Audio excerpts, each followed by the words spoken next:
Welcome out to the show, folks. This is Studio 321. This is your podcast host, Eddie B., coming to you from the 321. So is Trump going to take back the Panama Canal? He's been talking about that the last couple of days.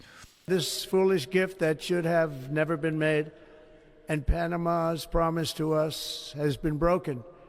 The purpose of our deal and the spirit of our treaty has been totally violated. American ships are being severely overcharged and not treated fairly in any way, shape, or form, and that includes the United States Navy.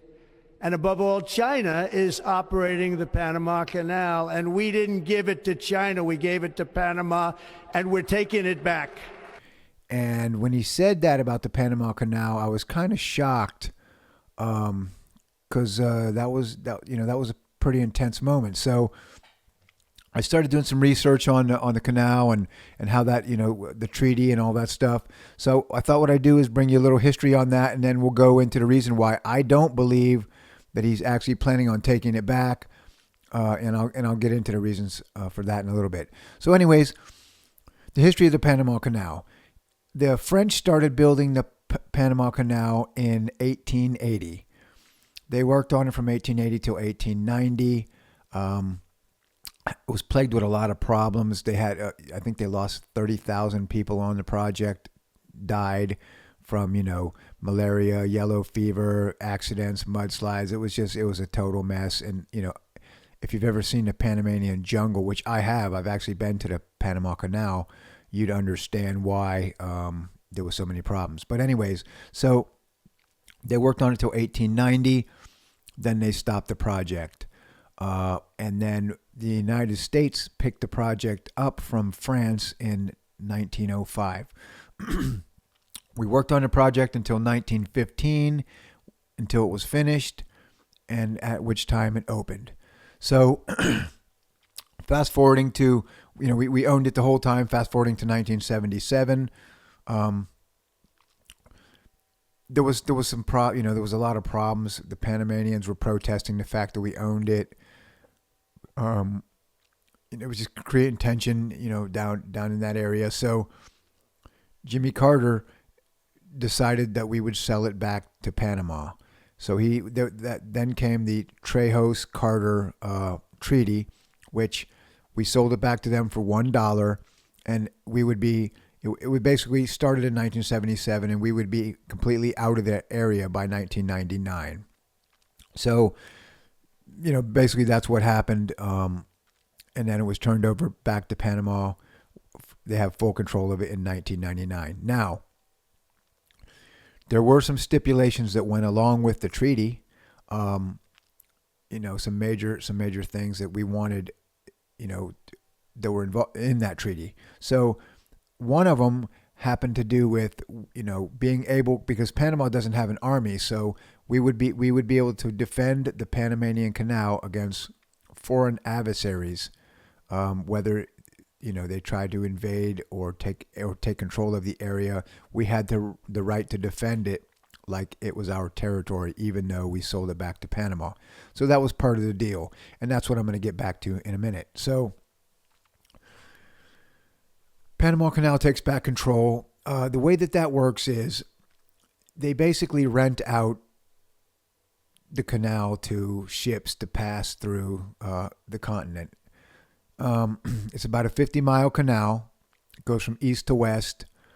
It saves ships basically thousands of miles on their journey, because if you wanted to go around to the west side of Central or South America, you would have to go, and you're coming from the east side, you would have to go all the way down around the tip of South America, which is thousands of miles, a lot of extra time in the journey, and I would imagine tons of fuel. So the way they do it, they rent passage to ships to cross, the continent. So at that point, basically, like I said, it's 50 miles across. There's locks set up because there's a lot of height differences in the land, but that was all built, again, back in the early 1900s. So fast forwarding to now, Well, actually, let me hit on one other point real quick. So the way that they get paid on that, they nowadays they charge uh, per ton of displacement for the ship. So let's say your ship was 40 tons of displacement. They and they're charging you $5 a ton. That would be $200,000 for your ship to pass through the Panama Canal. And actually, that's a large part of their GDP in Panama because they pull in about $3 billion a year in revenue off of the canal. So it's very important. It's very strategic to all the shipping countries and companies, and it's a must. Militarily, it's a must for us as well because our ships can cross there and go to the west side of the continent with no problem quickly. So obviously, it's important to us. So fast forwarding to what's going on right now, what it looks like, and this is my opinion, but I study it pretty close.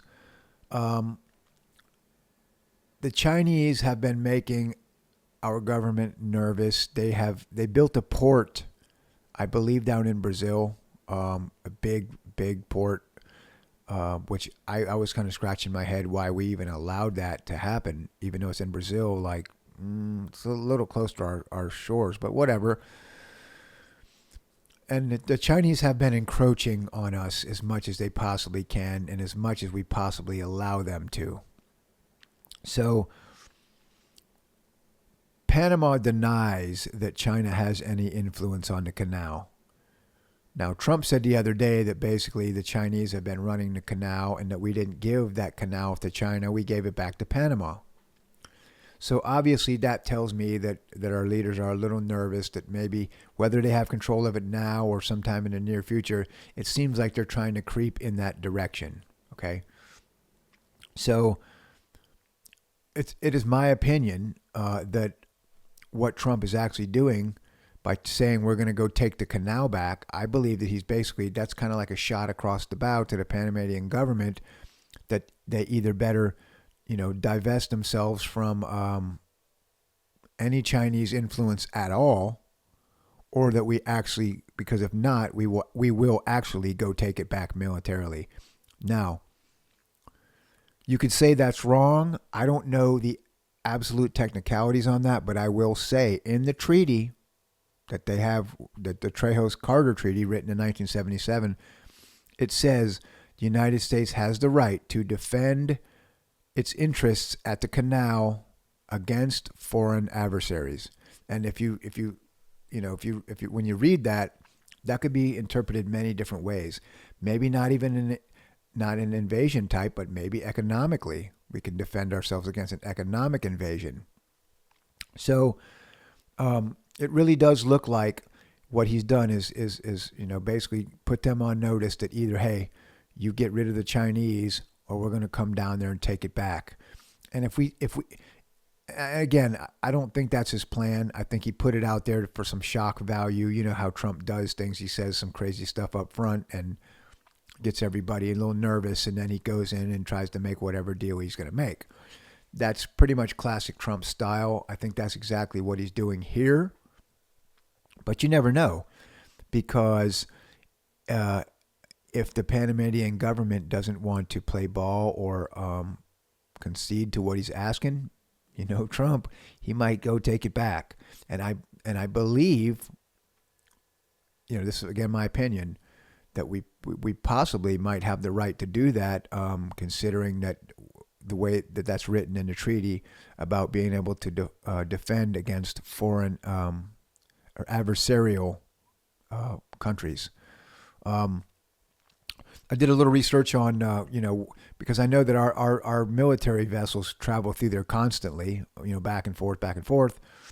I know they charge us $5, and I believe it's $5.50 per ton of displacement for our military vessels. And according to what I've read, that's not a fair price. It's pretty high. But just like every other country in the world, they've kind of gotten used to being able to screw us, and nothing happens about it. So this is just another one of those situations where Trump's putting them on notice that, hey, you're going to treat us right, or we're just going to blow up the whole situation and take control of it ourselves. Now, if we did take that canal back from Panama, that's $3 billion out of their GDP. That would severely hurt their economy. Now, I've been there. I've walked on the Panama Canal up and down some of the lock areas, and a lot of the area down there is around the canal area is built up because of the canal and the business and the stuff that it provides for the local area.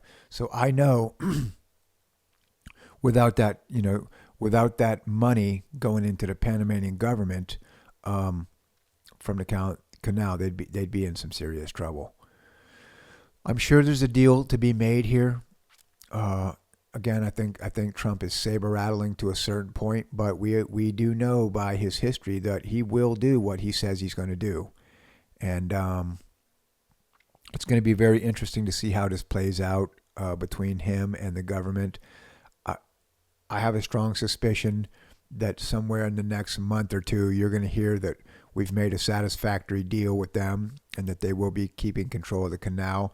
And in my mind, what that's going to mean is that they will no longer be influenced, in whatever capacity China is influencing them down there, and that way our government can rest at ease. Now, one question I keep asking myself is, why is it that Trump why does he keep having to do all this stuff? He just started. This should have been handled by the Biden, administration. But again, not to just keep, kicking the Biden administration, because finally they're gone, and thank God for that. But why weren't they handling this? Why weren't they dealing with this the whole time?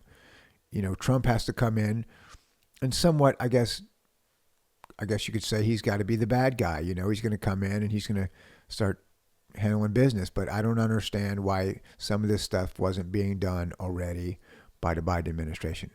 But that's just one more reason to thank our lucky stars that Joe Biden is gone. But yeah, so if you liked the video, please like and subscribe. This is Studio 321. This is Eddie B, your podcast host. I hope you liked the video. Shoot me a comment. If you don't scream at me, I won't scream at you. Have a nice day. I'll talk to you soon. Thank you.